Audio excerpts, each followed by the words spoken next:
Alright, in this video I'm going to talk about our theme options panel. That's where I'm at right now. I'm in the admin section. And we'll see theme options, which is the very bottom choice. And we start off in the general tab, and the first section is logos. And the very top logo, the header logo, obviously that's this one. We can change the height and the width of it. So if you have a bigger logo, a wider logo, it'll adjust for it. And at the bottom we have our footer logo. Right here, however, you cannot adjust the size, so we do recommend 280 by 80. If it's going to be smaller, it's smaller, but I wouldn't get any larger than that. Next is your favicon logo. Meta information and header information. These tabs actually will be cut out by the time you have your theme set up. Right now, they're still in our demo. We're removing those, so don't worry about those right now. Footer, self-explanatory. This is your copyright information. All right, now here's the fun stuff. Your home page. Basically, we're going to tell your theme to show or not show stuff. So we have our home page slider, we have the call to action bar, our articles, and our blog posts. So if I come to the front end, my slider, my action, basically my action bar, my call to action area, my 3 articles, and my blog post. Maybe you don't want those things. Maybe no blog posts, no articles. So I'll make that change to no and no. Okay. Boom. That's what I get. Just that. Okay. So pretty cool. So you can turn those on and off at will. Before I forget, I need to make a note. See this restore defaults? That does not restore per tab. Meaning I just set this to no and this one to yes, and I can't remember what I did. Oh, let me just start over. If I hit restore defaults, it does not just update this tab. It updates the entire theme options panel. So if you have settings and information saved everywhere else, it's going to wipe all that out and put the defaults there. So be wary of that. I wouldn't use this unless I absolutely had to.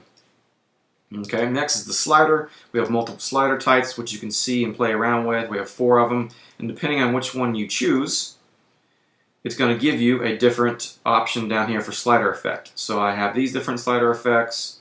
If I choose, let's see, a skitter one, I have multiple different ones. So depending on what you choose, it's going to set up your other sections for you. Then as we scroll down, do we want it to auto play by itself, like auto rotate?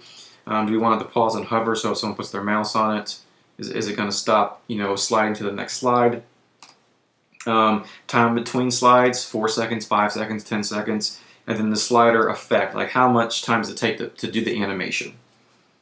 Alright, next is the the action bar. You can pull the content from page, from custom text, an image, or just plain old HTML code.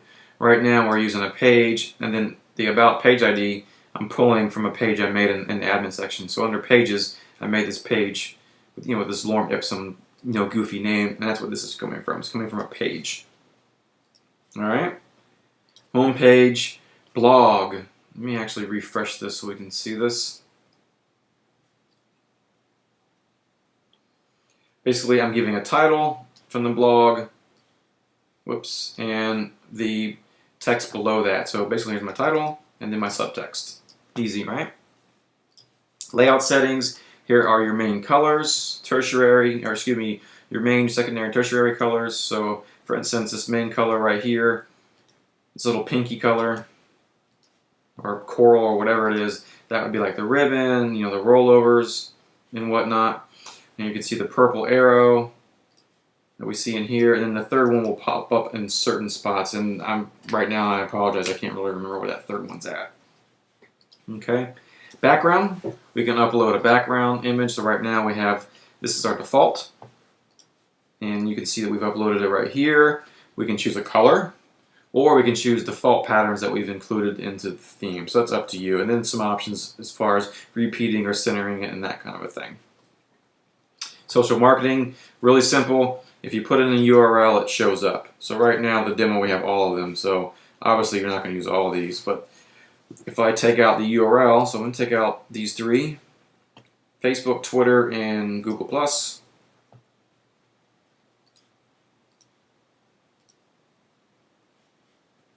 Now they're gone. Easy, right? Put these back.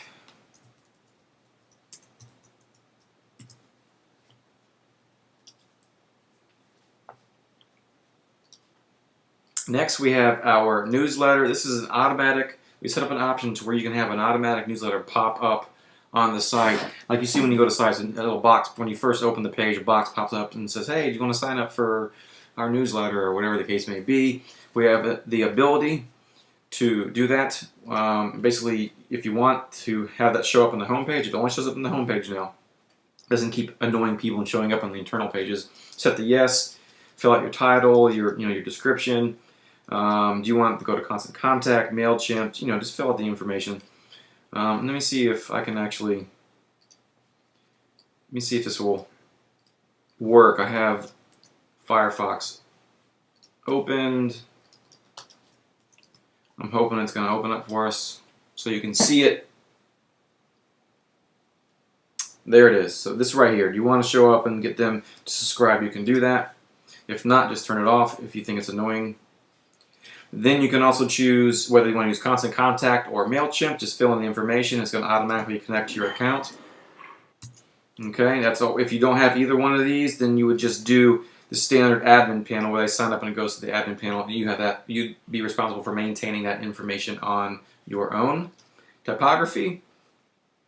Pretty simple. This is right now. Well, actually, let me start back at hyperlinks. You can set your hyperlink color, so that would be your rollover color. Do you want it to be blue and then roll over to red and green or whatever else? You can set that. Do you want it to be underlined, not underlined? So whenever you're making content and you inserted a hyperlink, it would always have the same format. Headings. Those are titles. You can set those up. For instance, let me see. If I go to a page, I have a heading. So this is a heading. This is probably an H1 heading, right? And this would be maybe an H3 heading. So you can come in here and set your headings, your colors, your font type. Content, that's just your general copy, which would be this. General copy. You could choose what you want for font color, and size. The banner, that's the home page. Whoops. So if you're actually using text in your banner, you would just, you would set that up. If you're not, then you don't have to worry about it.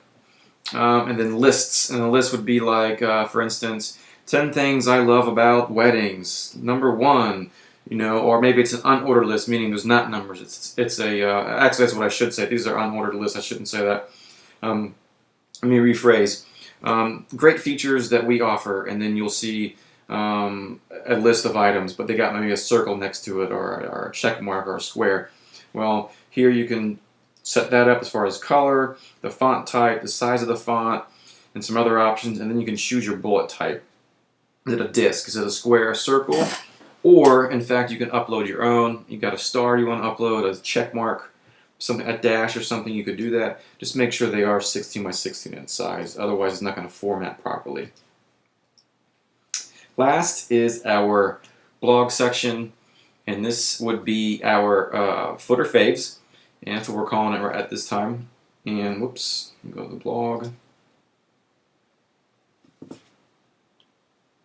Right below the main post. Excuse me. If I can get there. That's right here. So he says, see where it says, don't forget about these. That's these 3 posts. All right. So I set the 3. I could do 6 if I want. I could have it to where I don't even show those things. Then here's my title. Don't forget about these. Then you want to set a category. So basically, you make a category.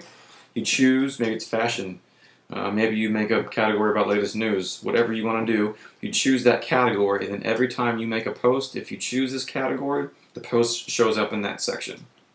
And I'll go over that again when I'm doing a tutorial on making a blog post. Okay, that's going to do it for our options panel.